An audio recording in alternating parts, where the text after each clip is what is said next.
Little boy, I did Peepers for a couple of years, and Bert Lahr and all those guys used to hang around in the office, oh my God. the Paramount building. Sure, Yeah. sure. Well, I guess we're on now.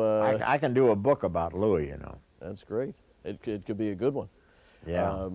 Somebody, if they ever tried to do a book about you, it'd turn out to be the size of the Encyclopedia Britannica, I'm sure. But you've done so much, and tell us just a little bit about the show. What makes this a fun show for the audience, you think, Friday night? Well, have you seen the clips yet? Haven't seen them yet, no. Well, I hope you see them because it's just one big hour of laughs. It's just something else. You know, I never dreamed of doing this show for the show, but the NBC found out I had this material, and they took a look at it and said, we got to do that because they're blooper-minded today. Mm-hmm.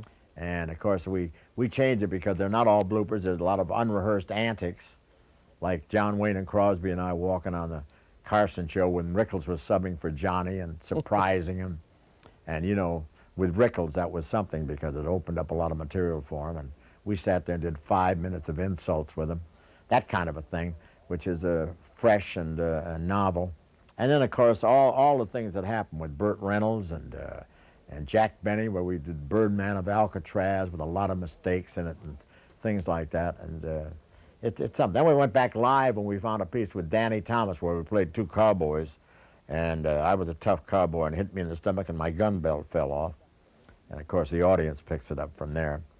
And stuff with Olivia Newton-John where we played two tramps and loused it up. And it's all the way through. It's just fast and furious and nutty.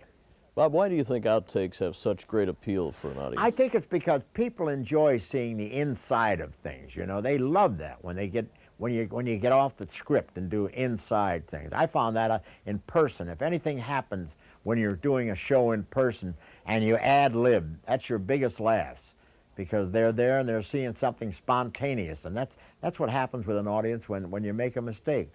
They know they're on the inside of something. They love that. They dig it. You're part of show business history. My mother said to remind you, she saw you in Roberta at the Hanna Theater in Cleveland back in, I guess, the 1920s or 30s. And that was my father, Barry. Right. But we were talking about the evolution of comedy from those days to now. Do you think it's really changed at all, or are audiences still laughing at the same things? Oh, yeah, they still laugh at the same things. There's jokes that will live forever, long after we're gone. But it has become more sophisticated, you know, today. Because, hell, they're doing things today that on the screen that I didn't do on my honeymoon. I didn't think of them, but it's there, you know. Yeah. What do you think? What do you think about that stuff? You think it's necessary? Well, it shocks the hell out of me because I was from radio. We couldn't even say Kate Smith's trying to get her moon over the mountain, you know. And here you hear this stuff that's going on. What about politics and show business personalities? Of course, we're in a political year now. Do you think they really mix, or do you think they hurt you sometimes if you identify with one politician or another? Well, I've always tried not to identify with a party because I've been friends of all the presidents, the last 9 presidents. Crosby used to say I knew Lincoln, but you know how he lied.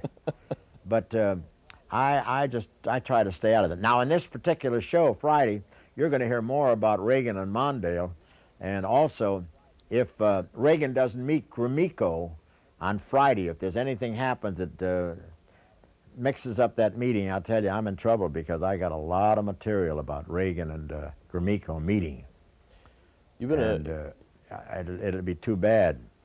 Well, I'm sure it's going to come off. The one thing that sticks out a lot. Please tell them to meet, that's all. Right, we'll give them a call right now. One thing, of course, that sticks out in everyone's mind is the fact that you've entertained millions of U.S. troops and even others, I guess, around the world for so many years. Do you think that's really, if you were to look back on your entire career, that's the biggest part of it, the highlight?